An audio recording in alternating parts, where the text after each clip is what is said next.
Hello everyone. वैसे इस कोविड-19 pandemic और वैक्सीन से रिलेटेड तमाम इंफॉर्मेशन से आप लोगों को फ्लड किया जा रहा है। इस कारण से इसके ऊपर कोई और एडिशनल इंफॉर्मेशन देना मैं ठीक नहीं समझता, मगर आज कुछ ऐसा क्वेश्चन मेरे फ्रेंड्स और मेरे रिलेटिव्स के द्वारा मुझसे पूछा गया जिस कारण से मुझे ये वीडियो बनाना इंपॉर्टेंट लगा। जिसमें सबसे पहला क्वेश्चन था, आप वैक्सीन के बारे में क्या सोचते हो, आप इसे लगाओगे या नहीं, क्योंकि इसके साइड इफेक्ट्स हैं। और दूसरा एक ओपिनियन मुझे मिला जहां पर लोगों ने बोला कि हम तो स्पुतनिक 5 जो एक रशियन बेस्ड वैक्सीन है उसके इंडियन मार्केट में आने का वेट कर रहे हैं, हम तो वही लगवाएंगे, 91% एफिशिएंसी है उसकी।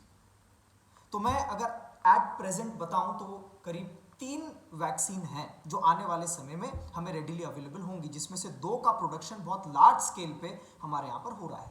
सबसे पहली है कोविशील्ड, सेकेंड इज कोवैक्सीन जो कंप्लीटली इंडिजिनस है, भारत में ही बनी है, और third is Russian based Sputnik 5।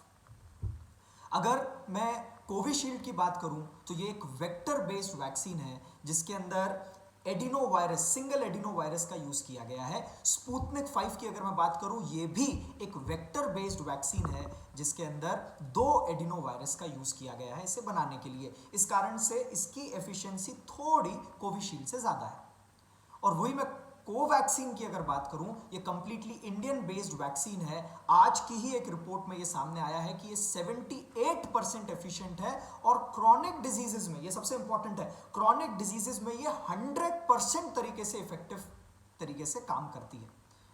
इसको बनाने में कोविड का जो हमारा बेसिक फॉर्म है दैट इज SARS-CoV-2, इसके डेड वायरस को इसके अंदर इंसर्ट किया गया है। आप जैसे ही ये इंजेक्ट होती है आपकी बॉडी में, आपकी बॉडी ऐसा सेंस करती है एज इफ आप में कोविड-19 के कुछ सिम्टम है और वो एंटीबॉडीज बनाना शुरू करती है।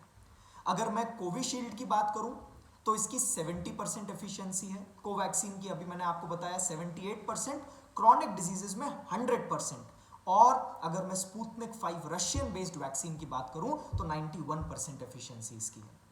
अब क्वेश्चन ये आता है, क्या हम इसे लगाएं, इसके कोई साइड इफेक्ट्स हैं?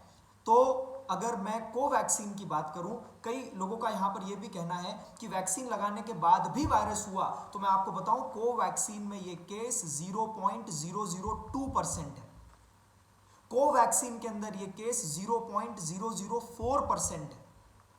तो यहां पर यह डिपेंड करता है कि हम केवल उन 0.004% केसेस जिसको मीडिया हाईलाइट कर रही है हम उस पर फोकस करके इसको ना लगवाएं, या हम वो रिमेनिंग परसेंटेज को देखें जिन पे ये इफेक्टिव तरीके से काम किया। अब क्वेश्चन ये होता है कि हम इन तीनों में से कौन सी लगवाएं, तो मैं आपसे ये बोलूंगा, हम कोई वेजिटेबल खरीदने नहीं जा रहे जो हम अपनी चॉइस से इसको खरीदेंगे। आप एक चीज को समझें, हर्ड इम्यूनिटी को बनाना बहुत इंपॉर्टेंट है। 60 to 70% इंडियंस को जिस दिन इनमें से कोई भी वैक्सीन लग जाती है, हम हर्ड इम्यूनिटी को क्रिएट कर लेंगे और हम इसके नए प्रकार के म्यूटेशन जो आगे चलते रहेंगे, हम इससे अपने आप को बचा सकते हैं।